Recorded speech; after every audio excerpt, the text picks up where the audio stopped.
S'il y a un moment décisif dans la vie d'un entrepreneur, c'est le tout début. Le moment où tout est encore possible, où la vision se dessine, où l'ADN se fixe. Et si ce moment était aussi celui où se joue la capacité d'une entreprise à devenir réellement contributive?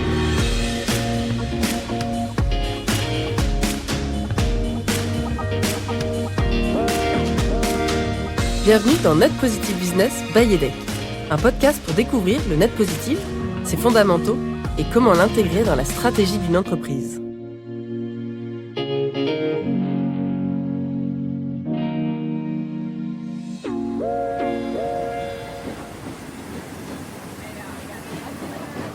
Aujourd'hui, beaucoup d'entreprises ajoutent l'impact après coup.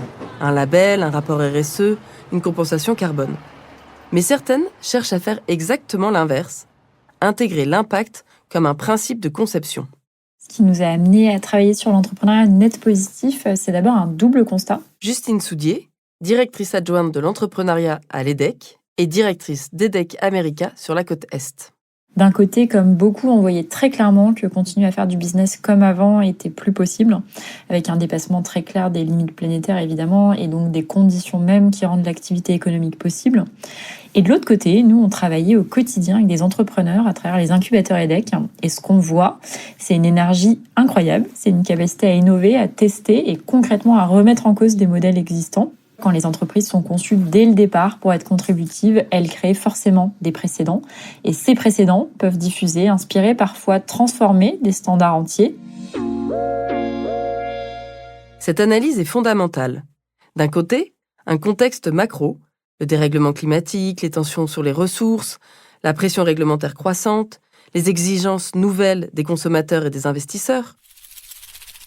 Mais d'un autre côté, un contexte micro, l'énergie entrepreneuriale, la capacité à tester, à pivoter, à inventer.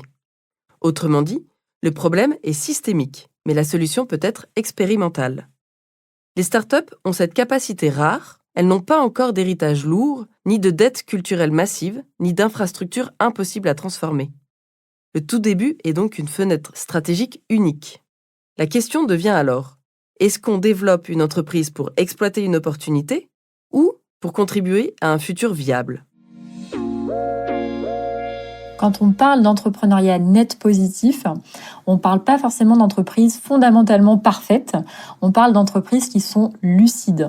L'enjeu, c'est pas de tout faire parfaitement dès le départ, mais c'est d'intégrer ces contraintes dans les choix fondateurs, le modèle économique, la proposition de valeur, les arbitrages de croissance. C'est donc moins une vision idéaliste qu'une vision de stratégie et de résilience.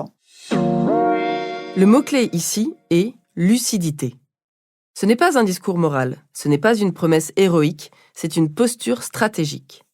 Être lucide, c'est reconnaître que les ressources sont finies, que les attentes sociétales évoluent, que la confiance devient un actif rare et que la croissance infinie dans un monde fini est un paradoxe. L'entrepreneuriat positif ne cherche donc pas la pureté, il cherche la robustesse.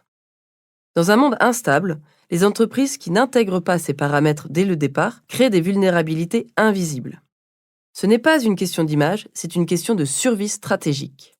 Plus on attend, plus c'est difficile de transformer un modèle établi. On a travaillé à l'EDEC sur le concept notamment de dette ESG, qui est un peu comme une dette technique. Quand un logiciel est mal conçu au départ, chaque correction devient de plus en plus coûteuse. Faire de la responsabilité un principe de conception au cœur du modèle économique, des produits et des chaînes de valeur. La notion de dette ESG est extrêmement puissante. On connaît tous la dette financière ou la dette technique en informatique. Mais peu parlent de dette stratégique environnementale et sociale. Chaque choix initial, fournisseur, sourcing, modèle logistique, structure de gouvernance, crée une trajectoire. Plus l'entreprise grandit, plus ses choix deviennent coûteux à modifier. Changer de chaîne d'approvisionnement après une levée de fonds ? Réorienter un modèle basé sur la surconsommation ? Repenser une culture hyper productiviste ? Cela devient politiquement, financièrement et humainement complexe. Reporter l'impact, c'est acheter de la complexité future. Et souvent, cette complexité explose à un moment où l'entreprise est la plus fragile. Aucune entreprise n'est jamais parfaitement alignée. Toute entreprise fait des compromis. C'est probablement la partie la plus mature de l'approche. On parle souvent d'alignement comme d'un idéal. Mais dans la réalité entrepreneuriale, il y a des contraintes de cash, des investisseurs, des délais, des arbitrages commerciaux. Le sujet n'est donc pas d'éviter les compromis, mais de les rendre visibles. Un compromis caché devient une dérive.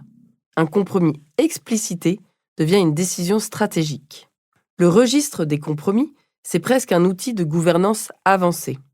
Il force à poser des questions difficiles. Quelles sont nos lignes rouges ? Jusqu'où sommes-nous prêts à aller pour croître ? Qu'est-ce qui trahirait notre mission ? Et paradoxalement, cette clarté crée de la confiance. Le problème, c'est pas les compromis en soi, le problème, ce sont les compromis subis, implicites ou non assumés. Ce que nous appelons les compromis alignés, ce sont des arbitrages faits en conscience. Des décisions qui sont explicites, documentées, hiérarchisées. Déjà parce que l'alignement, c'est dynamique. Yasmine Machouat, responsable des incubateurs de l'EDEC et responsable de la coalition Innova Europe. C'est pas un état figé, on n'est pas aligné une bonne fois pour toutes. Ce qui est important, c'est d'avoir la capacité de s'en rendre compte et de se réaligner collectivement. C'est ici que l'on pose la différence avec une vision morale.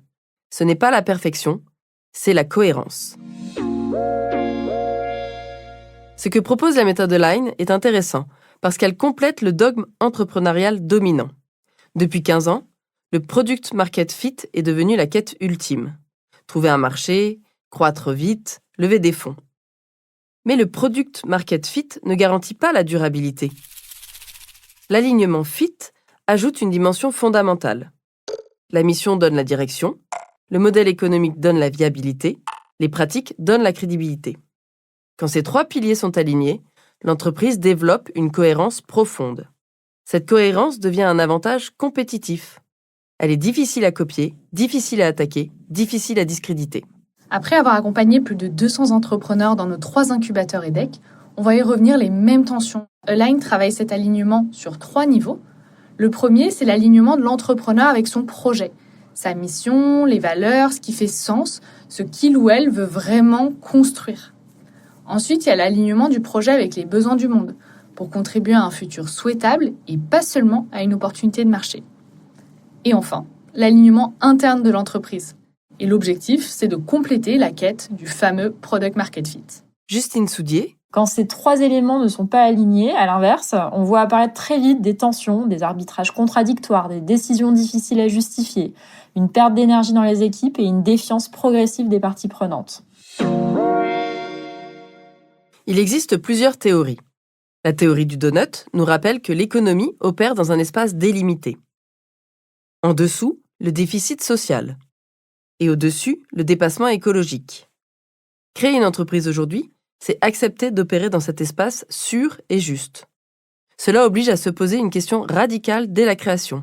Est-ce que mon modèle dépend d'un dépassement des limites planétaires ? Si oui, alors le risque est intégré dans l'ADN. L'objectif est de concevoir une proposition de valeur qui opère dans cet espace. Le Net Positive Business va encore plus loin. Il ne s'agit pas seulement de réduire les externalités négatives, il s'agit de créer un impact positif net. Cela change complètement la logique. On ne cherche plus à faire moins mal, on cherche à faire plus de bien.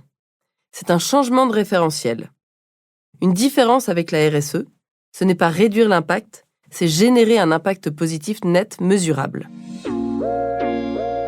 C'est que sans méthode, c'est souvent la logique business qui reprend le dessus. Yasmine Machouat. On structure très bien le business model, les missions, la gouvernance, les lignes rouges et les différents arbitrages. Le deuxième piège, c'est qu'en l'absence de méthode, on se disperse. Ce passage est stratégique. Sans cadre structurant, la pression court terme reprend le dessus. Les KPI financiers sont mesurés chaque semaine, la mission, elle, est rarement mesurée. Ce déséquilibre crée mécaniquement une priorisation implicite. Autre piège, la dispersion. Vouloir être exemplaire partout, agir un peu sur tout, communiquer beaucoup, mais sans hiérarchisation, l'impact reste superficiel. La méthode n'est pas une contrainte, c'est un filtre stratégique. Et je pense qu'on a aujourd'hui besoin de promouvoir une culture de la longévité. Justine Soudier. Le succès ne serait pas forcément mesuré uniquement en rapidité ou en valorisation, mais en capacité à tenir dans le temps. Une économie peut-être moins spectaculaire, mais sûrement plus solide. Cette projection ouvre une perspective essentielle. Nous avons glorifié la vitesse, licorne, l'hypercroissance, la valorisation des records. Mais la vitesse n'est pas toujours synonyme de solidité. Une économie de la longévité valoriserait la stabilité, la résilience, la confiance, la cohérence. C'est moins spectaculaire peut-être, mais plus durable et finalement plus crédible. Créer une entreprise net positive, ce n'est pas une posture morale. Ce n'est pas un supplément marketing. C'est une architecture, un design stratégique, un choix structurant dès le départ. Align, la théorie du donut, le net positive business, toutes ces approches convergent vers une même idée. L'entreprise de demain ne sera pas seulement performante, elle sera cohérente. Alors, comment certaines entreprises mettent en pratique le net positive au quotidien ? Quels indicateurs mesurent réellement cette ambition ? Comment embarquer les salariés, les clients, les partenaires ? Et pourquoi ce concept peut réenchanter le rôle des entreprises ? Nous répondrons à toutes ces questions dans Net Positive Business by EDEC, le podcast qui vous fait découvrir ses fondamentaux et comment l'intégrer dans la stratégie d'une entreprise. N'hésitez pas à vous abonner et partager ce podcast.